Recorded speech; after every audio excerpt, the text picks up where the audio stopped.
You didn't raise your voice when they pulled away. You didn't beg when the messages slowed. And you didn't chase when silence became their favorite weapon. Because somewhere deep inside you understood something they never did. That attention given freely is a gift, and attention withheld on purpose is a cost. And while the avoidant believed your quiet acceptance meant weakness, what it really meant was observation, because you were watching how easily they chose comfort over connection, how quickly they replaced honesty with distance, and how confidently they assumed you would always remain available no matter how little they offered. And that assumption became the foundation of their mistake, because while they were busy protecting themselves from intimacy, you were learning the pattern, the rhythm of their disappearance, the timing of their emotional withdrawals, the way they showed up only when it suited them and vanished when depth was required. And each ignored message didn't break you, it sharpened you. Each unanswered call didn't lower your value, it revealed theirs, because love that needs to be chased is not love, it's anxiety, and connection that survives only on your effort is not connection, it's dependency. And slowly, quietly, without announcements or threats, you stopped over-explaining, stopped filling the silence they created, stopped proving your worth to someone committed to misunderstanding it. And that was the moment the balance shifted, because avoidants are comfortable when they feel in control, when distance is theirs to decide, when presence is optional, and accountability is delayed. But they are deeply unsettled when the power to disengage is taken away, not through confrontation, but through calm absence. Because your silence was different from theirs, yours wasn't punishment, it was closure in progress. And while they told themselves you were just being patient, just being nice, just waiting your turn, they didn't notice that you were emotionally packing your bags, detaching without drama, reclaiming your energy piece by piece, because teaching an avoidant the price of ignoring you does not happen through lectures or ultimatums. It happens when access to you quietly expires, when they realize too late that the warmth they took for granted is no longer available on demand. And the truth is, they never thought you would leave emotionally before leaving physically. They assumed your loyalty would outlast their inconsistency. But loyalty without respect eventually transforms into self-respect, and self-respect changes behavior. It changes boundaries, it changes availability, and when you stopped reaching out, not to provoke but to protect yourself, something unfamiliar crept into their chest, not love yet, not regret fully, but discomfort, because for the first time they were left alone with the echo of their choices. And avoidance only works when someone is willing to stay close enough to be pushed away, and you weren't anymore, and that is when the price begins to register, not as a dramatic realization, but as a slow awareness that something valuable is missing. Something they assumed would always be there, something they never learned how to keep. And while they scroll back through old conversations searching for the moment you changed, they won't find it in words, because your shift wasn't announced. It was felt, and that feeling is the beginning of consequence. Because ignoring someone who genuinely cared doesn't make them disappear. It teaches them to stop caring, and when avoidant finally senses that loss, they don't feel relief. They feel exposure, because distance no longer protects them when the connection is gone. And what they ignored in you now becomes what haunts them in the silence they created themselves. As time moved forward, the absence you created began to settle into their nervous system in ways they did not expect. Because avoidants are trained to survive distance, but not to sit with the meaning of it. And while they initially told themselves that you were just busy, just needing space, just going through a phase, the reality slowly contradicted that comforting story.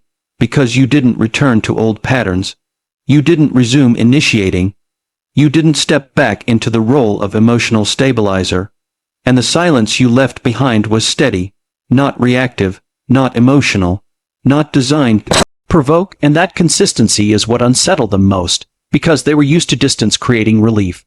But this time distance created unease, because relief only exists when someone remains emotionally tethered in the background, and you weren't anymore. And that is when the avoidant begins to feel the price, not as panic, not as longing at first, but as irritation, confusion, and subtle anxiety, because the dynamic they depended on had shifted without negotiation. And avoidants struggle deeply when control is removed without conflict, because conflict gives them justification to detach, but calm withdrawal gives them nothing to push against, nothing to blame, nothing to dismiss. And as days turned into weeks, they started noticing the absence in small moments. Moments where they would normally reach out casually, expecting a response that reassured them of their importance. Moments where they would normally disappear and then return without consequence, only to realize the door was no longer wide open, and that realization didn't immediately inspire accountability, because avoidance rarely moved directly toward vulnerability. Instead, it triggered internal bargaining. They replayed interactions searching for evidence that you were overreacting, that you were too sensitive, that you misunderstood them. But the more they searched, the more they were forced to confront an uncomfortable truth, that you never demanded more than consistency, that you never asked for anything unreasonable, that you simply asked to be considered. And that quiet realization begins to crack the defensive structure they built around themselves. Because avoidance depends on the belief that emotional needs are excessive. But your withdrawal reframed the narrative. It showed that unmet needs don't explode, they expire, and while they tried to distract themselves with work, routines, and surface-level connections, something lingered beneath the distractions, a sense that something was unresolved, because unlike others who reacted emotionally when ignored, you responded with self-respect, and self-respect cannot be manipulated. And that is deeply destabilizing for someone who relies on emotional asymmetry to feel safe. Because they now had to face the possibility that you didn't leave because you were overwhelmed, but because you were done negotiating your value. And that awareness brings discomfort, because it places responsibility back where it belongs.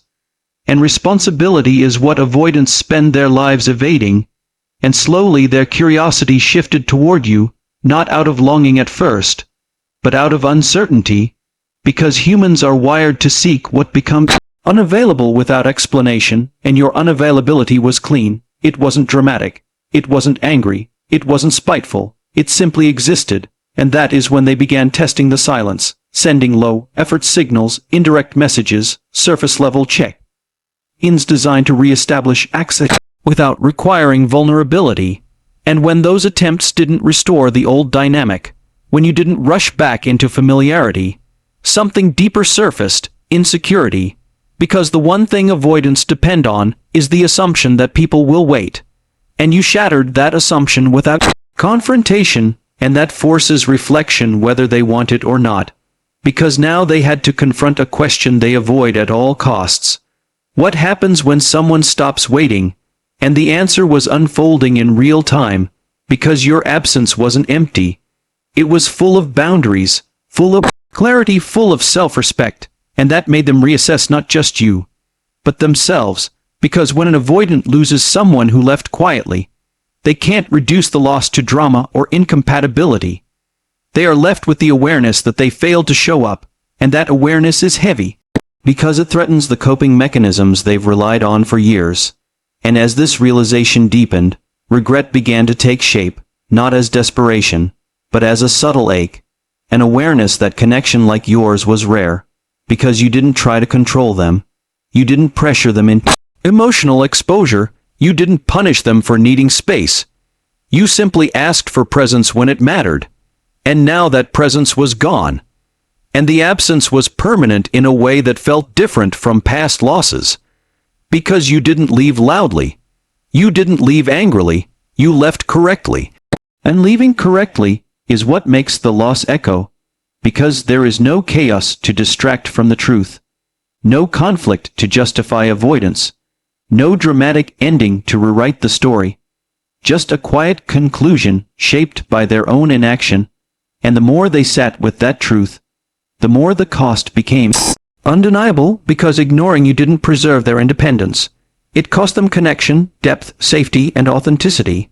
And while they may never fully articulate this realization, it lives beneath their behavior, influencing how they remember you, how they compare future connections, how they sense what they lost without knowing how to retrieve it, because some lessons are not taught through words or ultimatums, they are taught through absence that remains firm, and your absence did not punish them, it educated them.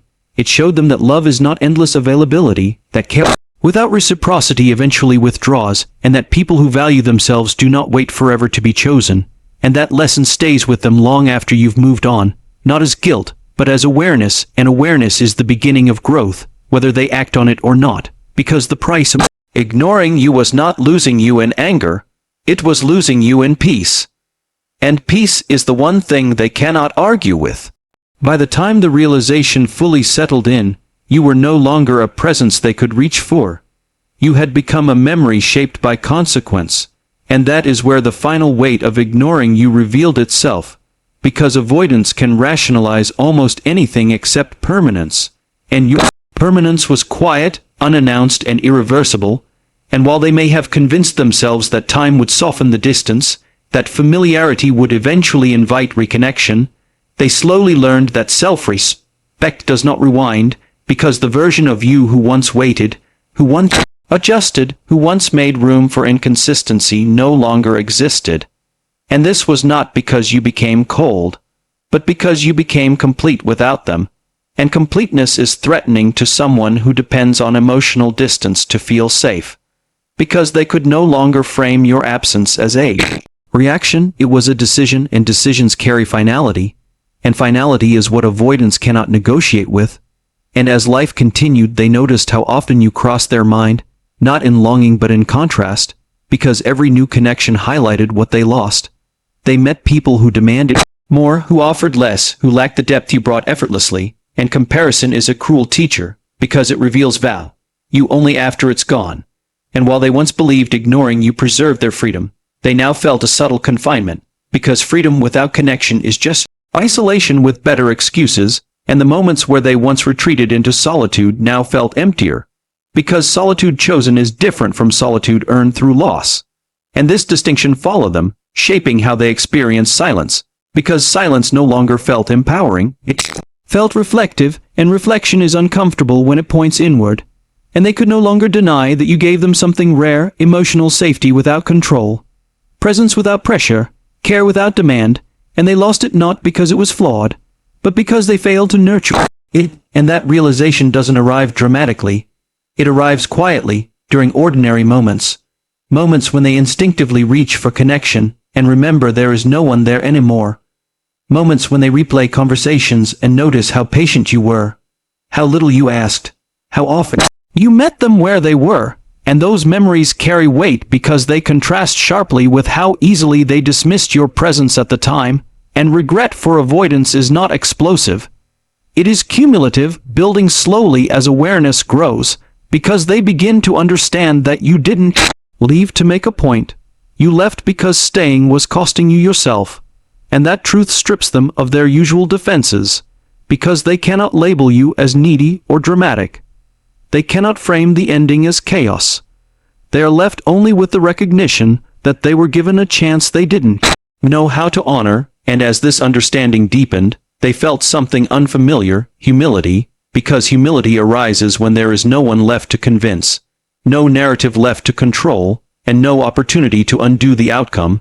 And this humility may or may not lead to growth, but it always leaves a mark, because losing someone who walked away with grace changes how an avoidant perceives future intimacy, because they become more aware of the cost of distance, even if they still struggle to bridge it.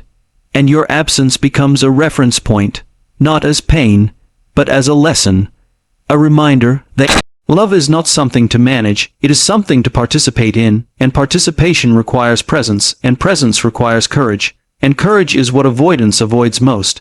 And while they may never come back, and if they do it will be too late, the impact remains, because the way you left redefined their understanding of consequence. It showed them that the most powerful response to neglect is not reaction but removal. And removal executed with calm leaves no room for denial. And as they move forward, whether consciously or unconsciously, they carry the imprint of losing someone who did not break, did not beg, did not demand, but simply chose themselves, and that imprint shapes their future, because every time they consider pulling away from someone new, a quiet awareness surfaces, the awareness that distance can cost more than it protects, and that awareness exists because of you, because you taught them something without teaching, you showed them something without explaining, you enforced a boundary without confrontation, and that is why the lesson lasts, because it was not forced. It was experienced, and experiences shape behavior more deeply than words ever could. And while you continue forward unaffected by the lesson you left behind, They are left with the understanding that ignoring someone who truly cared does not erase them. It transforms them into a standard, and standards are not easily forgotten, because standards remind people of what they failed to rise to, and that reminder lingers long after the connection is gone, long after the silence becomes permanent, long after the opportunity has passed, because the final price of ignoring you was not losing your presence. It was losing access to the version of themselves that could have grown beside you, and that loss cannot be reclaimed, only remembered.